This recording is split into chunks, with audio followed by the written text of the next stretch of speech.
வணக்கம் உறவுகளே, நான் உங்கள் மதுசூதன். இந்த பதிவுகளால் நாங்கள் பார்க்க போற ஒரு விஷயம் என்ன விஷயம் என்று பார்த்தோம்னா, ஏர் கனடா ஊழியர்களினால் நடாத்தப்பட்ட அந்த ஸ்ட்ரைக் முடிவுக்கு வந்திருக்கிறதா அல்லது தொடர்ந்தும் அவர்கள் ஸ்ட்ரைக்கில் வேலைநிறுத்தத்தில் ஈடுபட்டிருக்கிறார்களா என பார்ப்போம்.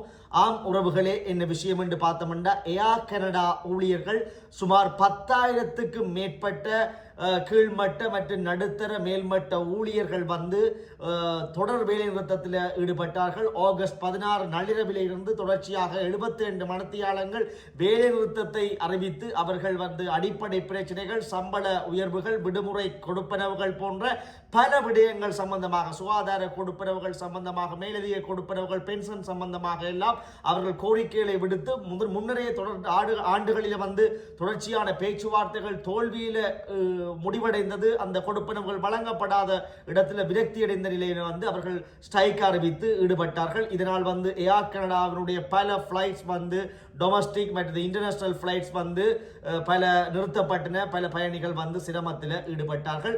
அதே நேரம் ஏர் கனடா ஊழியர்கள் ஒவ்வொரு ஏர்போர்ட்டுக்கு முன்னாலேயும் தங்களுடைய பதாதைகளை ஏந்தியவாறு கோரிக்கைகளை விட்டு போராட்டங்களில் ஈடுபட்டிருந்தார்கள். இந்த நிலையில ஆகஸ்ட் 16 அவர்கள் வேலைநிறுத்தத்தை அறிவித்திருந்தார்கள்.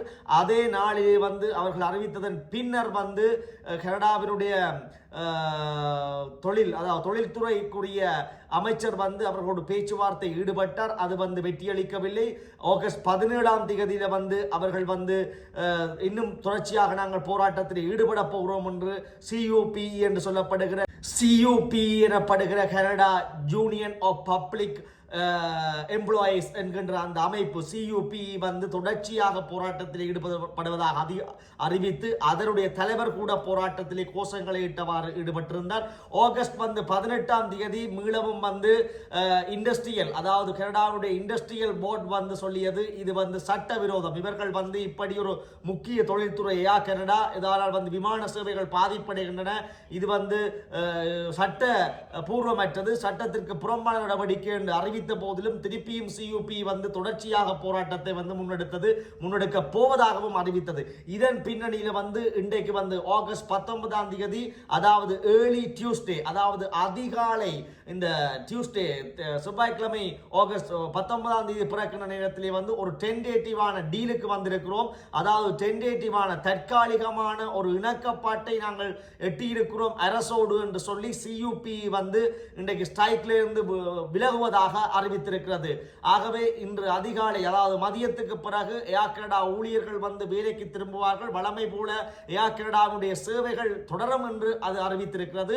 இந்த இடத்திலே அரசுக்கும் இடையிலே அரசாங்கத்துக்கும் இடையிலே CUPEக்கும் இடையிலே ஏற்பட்ட ஒரு தற்காலிகமான பேச்சுவார்த்தை 2 நாளை தொடர்ச்சியாக கொண்டு போனால் அது ஏர் கனடா கனடாவுடைய மிக பிரதானமான விமான சேவையை உள்ளூர் ரீதியிலும் வெளிநாட்டு ரீதியிலும் அதிக பயணிகளை காவி செல்கின்றது.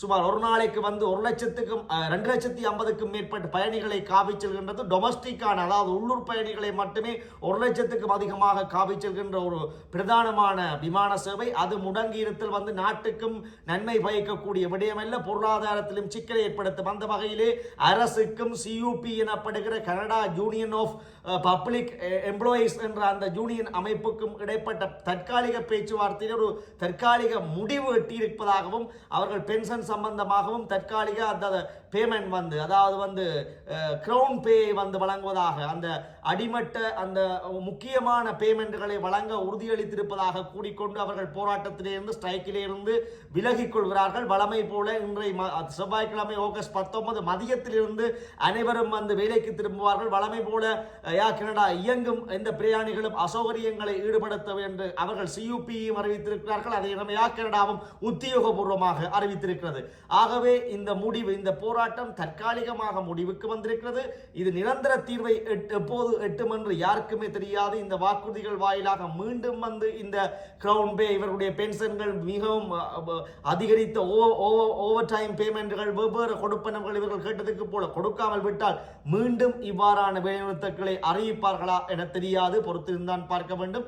ஆகவே இப்போது பிரயாணிகளுக்கும் மிக்க மகிழ்ச்சியான செய்தி என்ன விடயம் என்றால் ஏர் கனடா மீள பறக்க தொடங்கிவிட்டது. அனைத்து 10,000க்கும் மேற்பட்ட உத்தியோகத்தர்களும் வந்து வேலைக்கு திரும்பிவிட்டார்கள். இதுதான் செய்தி.